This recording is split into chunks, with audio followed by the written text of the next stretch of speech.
Hello बच्चों, आज हम जीव विज्ञान के अपने क्लास 9 का जो अंतिम चैप्टर है खाद्य संसाधन, उस पर हम लोग चर्चा करेंगे, जिसे हम लोग खाद्य संसाधन में सुधार चैप्टर के नाम से पूरा जानते हैं।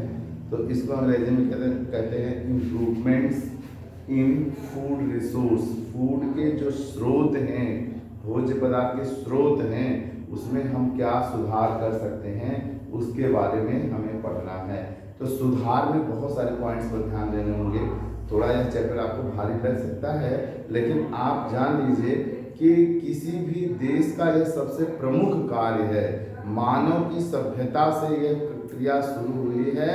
जब से मानव ने अपने को जानना समझना शुरू किया है, तब से कृषि कार्य शुरू हुआ है, और अब भी निरंतर ये चलता ही जाएगा। क्योंकि देखिए, हर कंट्री का पॉपुलेशन कुछ अच्छा खासा है, और सबको जीने के लिए भोजन चाहिए। तो जीने के लिए भोजन चाहिए, ऊर्जा के लिए भोजन चाहिए, शरीर की मरम्मत के लिए चाहिए, प्रोटीन, विटामिन, फैट, मिनरल्स के लिए चाहिए।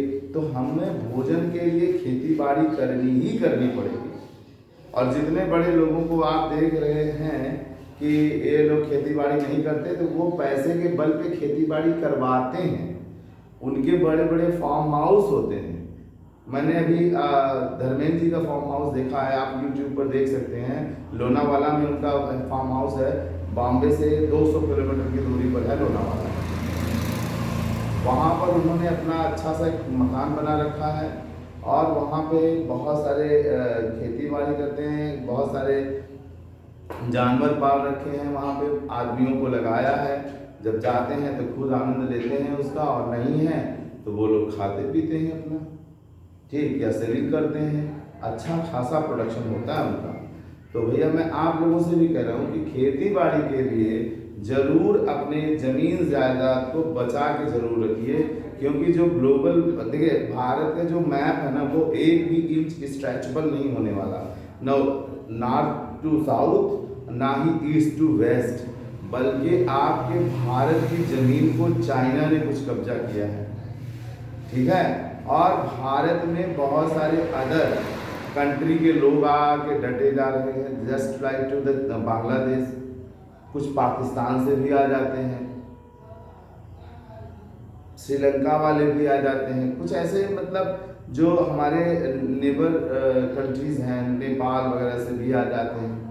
तो भारत का पॉपुलेशन बढ़ता जा रहा है, सबकी नीड है भोजन, भोजन चाहिए ही चाहिए। तो अब सबका घर बन जाएगा उन जमीनों में, तो भोजन होगा कहाँ?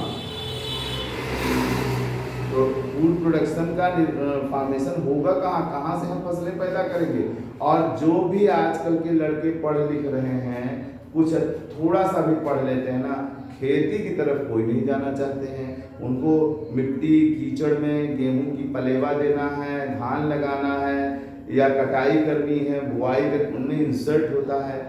आज की नई जनरेशन की गर्ल्स भी नहीं, I am a friend man, I am a good man because I have a great knowledge, I am completed the graduation of this universities and this university. मतलब ऐसा बोल करके वो अपने इस मूल चीजों से हटते जा रहे हैं। तो हम इन्हीं सब के बारे में आपको बताएंगे कि हमारी बेसिक नीड जो है, यदि हम बड़े एडवांस बनने लगे, हम क्या कहते हैं, टाई पहन लिए, पैंट्स पहन लिए, शूज पहन लिए, और गॉगल्स लगा लिए, तो हम बाइक ले लिए, अपाची खपाची जैसी बहुत सारी ब्रांड आ गई हैं, ठीक है, और बढ़िया माँ बाप के पैसे हैं, तो या अपने ही पैसे कुछ फॉरेन कंपनियों में काम करके कमा लिए, तो हमारे लिए भोजन कौन देगा? अगर पूरे विश्व में यही प्रॉब्लम्स आ गई, तो याद रखिएगा, आप टाई पहन के टहलते रहिए, भोजन न मिलने वाला, ठीक। इसलिए भोजन का उत्पादन करना चाहिए, हर आदमी का कर्तव्य है। जनसंख्या पे नियंत्रण करिए, अपने देश के लोग अपने देश में रहें, दूसरे देश को हटाइए। और जब तक या किसी पर्पस से है तो ठीक है, नहीं तो उनको हटाइए, और उसके बाद अपनी अच्छी जमीनों पे खेती बाड़ी का करिए, और थोड़ा सा विज्ञान का टेक्नोलॉजी लगाइए। ज़्यादा उत्पादन हो जाए, ज़्यादा उत्पादन हो जाए तो लोगों का पेट भी भरने लगे। और जिस व्यक्ति के अड़ोस पड़ोस या घर में खूब बढ़िया सब्जी उब्जी उगाते हैं, आप 2-4 फैमिली हैं, या तो आप चाहें तो बेच दें, अदरवाइज अपने अड़ोसी पड़ोसी को दे दिया करें, कुछ दान दक्षिणा भी दिया करें, ये बहुत जरूरी है। आइए देखते हैं फसल प्रोडक्शन में। तो सभी जीव, जितने पृथ्वी पर जीव है, सबको अपने जीवन को आगे बढ़ाने के लिए व जीवित रहने के लिए भोजन ग्रहण करना अति आवश्यक है। बिना भोजन के तो कोई नहीं चलेगा।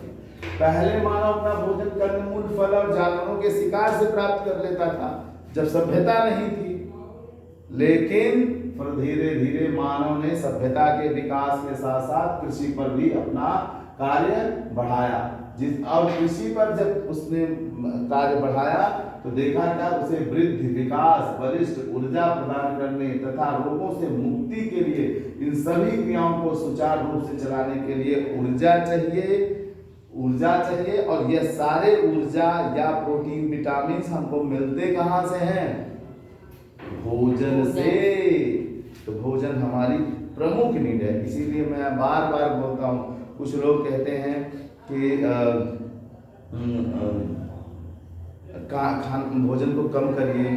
हम कहते हैं एक रोटी ज़्यादा करिए, काम भी ज़्यादा करिए। 2 रोटियाँ ज़्यादा खाओ पर काम भी।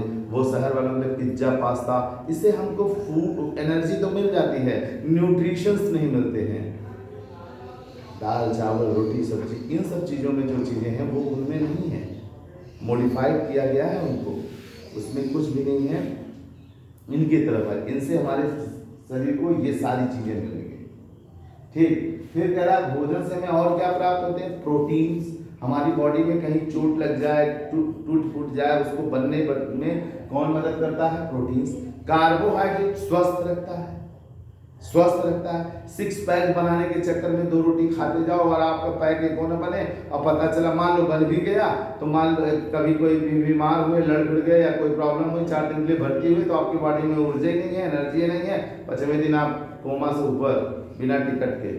तो आप इतना जरूर खाइए कि थोड़ा स्वस्थ रहिए, पेट न निकले, वेट ना बढ़े, लेकिन ऐसे भी न रहिए कि एक थप्पड़ खाए जाइए तो 11,000 वर्ष तक आपका जन्म न हो और आप बीमार पड़े रहो या मर जाओ।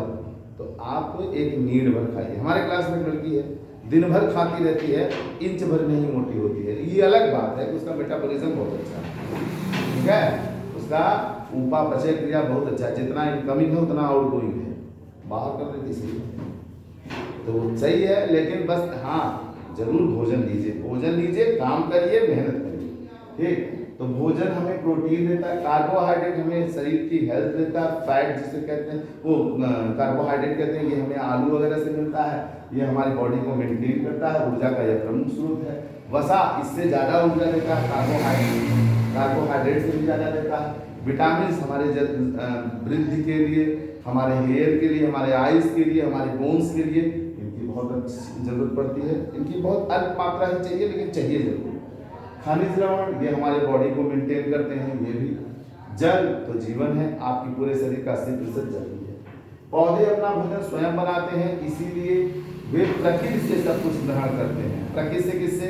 वायुमंडल से CO2 ले लेते हैं, जड़ें मिट्टी से पानी ले लेती हैं, और वही पत्तियां ट्रैप करके सनलाइट ले लेते हैं, ट्रैप मींस अवशोषित करके, जिससे प्रकाश संश्लेषण क्रिया होती है, जिसके द्वारा ये अपना भोजन बनाते हैं। और इस तरह से इन्हें हम स्वपोषी कहते हैं, ऑटोट्रॉपिक्स भी कहते हैं। विषमपोषी जंतु हम सब जितने हैं, गाय, भैंस, भेड़, बकरी, कुत्ता, बिल्ली, सब क्या है? विषमपोषी हैं। क्यों? क्योंकि ये अपना भोजन नहीं बनाते हैं, ये पेड़ पौधों से ही प्राप्त करते हैं। अब जो लोग कहेंगे हम तो मीट मुर्गा खाते हैं, 9th के बच्चे हो शायद न समझ में आए, तुम तो मुर्गा खाते हैं, बेटा मुर्गा खा लो, तुम मुर्गवा क्या खाएगा ये बताओ तुम, बेटा मुर्गवा क्या खाएगा? हम बकरा खाते हैं, तो बकरवा क्या खाएगा बताओ? तो कहीं न कहीं हम पेड़ पौधों पर ही आगे में, अगर घास नहीं रहेगा तो बकरा रहेगा, और बकरा नहीं रहेगा तो हम रहेंगे। तो कहीं न कहीं हम पेड़ पौधों पर ही आश्रित हैं। तो हम क्यों बकरा खाएं, क्यों मुर्गा खाएं, क्यों हम और चीज़ें खाएं? हम सीधे पेड़ पौधों से ना भोजन लें अपना, क्या जरूरत है? स्वाद के लिए खा रहे हो मूर्ख हो। जो भी दूसरे जीवों को मार करके अपने जिह्वा का स्वाद ले, अगर मर्द है तो अपना हाथ काट के तल के खाए तो मैं उसे जानूंगी यार मर्द है। दूसरों को मार के मत खाइए, और जिस माता पिता को या बड़ों को यह लगता है कि दूसरे जीव को खाने से हमें आनंद आता है तो अपने बेटे का कलेजा काट के तल के खाए, मैं मानूंगा कि मर्द है वो। दूसरों के जीव को मारते हैं, उसकी भाषा नहीं समझते, इसलिए अत्याचार करते हैं। तो अगर अत्याचार करना है तो अपने बच्चों पे करिए, अपने बीवी के किडनी तल के खाइए और स्वयं हाथ डाल के अपना कलेजी निकाल के तलिए, तो मैं जानूं कि आप मर्द की औलाद, वरना ढोलक बजाइए। ठीक, तो जितने भी जंतु हैं पृथ्वी पर सब विषमपोषी हैं, वो पौधों पर निर्भर हैं, डायरेक्टली नहीं तो इनडायरेक्टली। मानव अपने भोजन के लिए कृषि कार्य करता है, सही बात है, खेतीबाड़ी करना चाहिए, खेतीबाड़ी बहुत जरूरी है, करो, सब लोग करो, तुम डीएम बनो, लेकिन अपने खेत को रखो कुछ, और जब छुट्टियां मिले आप जाओ, आदमियों को भी लगाओ, खुद भी करो यार, खुद करते रहो, तुमको देख के प्रेरणा मिलती है कि देखो मेरा बॉस कर रहा है, मुझे भी करना चाहिए। ठीक ना, आदमी बैठ करके निठल्ले हो जाते हैं। सबसे दुनिया का बुरी जात अगर भगवान ने बनाई तो वो मानव को बनाया, मानव से बड़ा बुरा नहीं, और इसको एक चीज दे दिया, बुद्धि ना, यही गड़बड़ कर रहा है।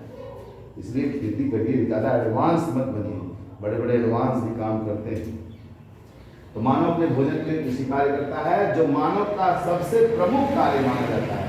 कृषि सबसे प्रमुख कार्य माना जाता है, और इस कृषि कार्य उतना ही पुराना है जितना पुराना मानव की सभ्यता मानी जाती है।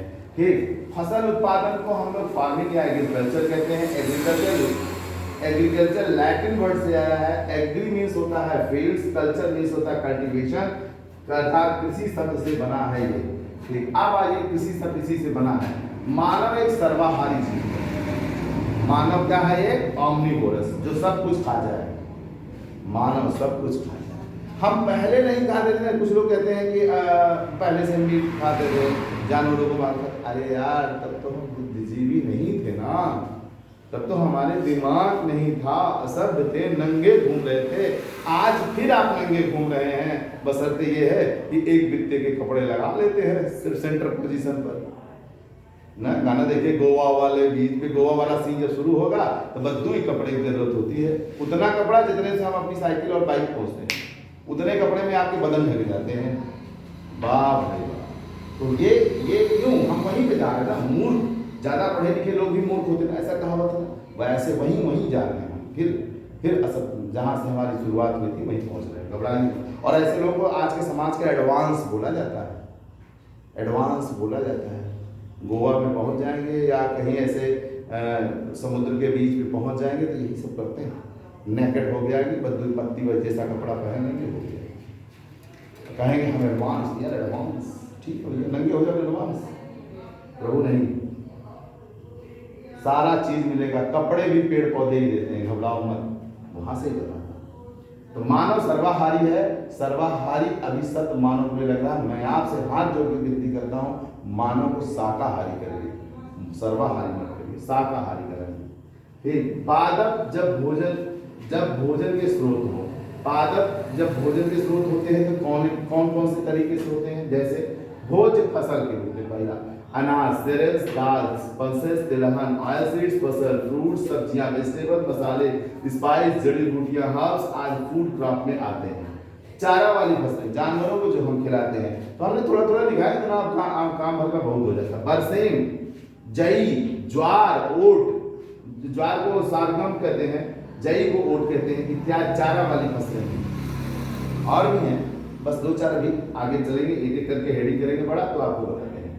तो फिर उसके बाद व्यवसायिक फसलें, कुछ ऐसी फसलें हैं जिनसे हम धन कमा सकते हैं, पैसे भी कमा सकते हैं। तो व्यवसायिक फसलों में कौन आता है? कपास, काटन, जिससे हमारे कपड़े बनते हैं, शर्ट, टी शर्ट्स, रजाई, गद्दा, बहुत सारी चीजें बनती हैं। काटन चोट लग जाए, ऑपरेशन करता है डॉक्टर, रुई, सारी चीजें यूज होती नहीं होती हैं। जूट का यूज किया जाता है। अब जूट का ज्यादा यूज हमें नहीं पता, लेकिन जूट का यूज अच्छे से होता है। ठीक है, उससे बोरा वोरा बनाया जाता है शायद जूट से। ठीक, गन्ना, केन शुगर, चीनी, गुड़, आज आपके भारत की सारी मिठाइयाँ चीनी से बन रही हैं, गुड़ से बन रही हैं, प्रमुख स्रोत है आपका ये गन्ना। मीठा चुकंदर क्या फायदा करने वाला है, बहुत गजब फायदा करता है। चाय, आज जानते हैं भारत की जो पेय पदार्थ थी वो मट्ठे से कहाँ बदल गई है। चाय घर घर में लोगों तक पहुंच चुका है चाय। तंबाकू, कहवा, ये सब इत्यादि व्यावसायिक फसल में आते हैं। अब हम शुरू करेंगे अपने डिटेल्स पॉइंट्स पढ़ाते हैं कि इसका भोज्य फसल फूड क्रॉप्स कौन कौन से हैं, उसे अगले पीरियड में देंगे। हाँ, इसी में बताएंगे कि सीजन के अनुसार, मौसम के अनुसार हमारे यहाँ भारत देश में फसल किस तरह से उत्पादन किया जाता है, इन सब पूरा डिटेल देंगे भैया खेती बाड़ी के बारे में। जहाँ तक भगवान ने हमें बुद्धि विवेक दिया है, आप आए, पढ़ें, समझें और थोड़ा सा लौटे अपने देश की तरफ, खेती की तरफ। धन्यवाद बच्चों, धन्यवाद।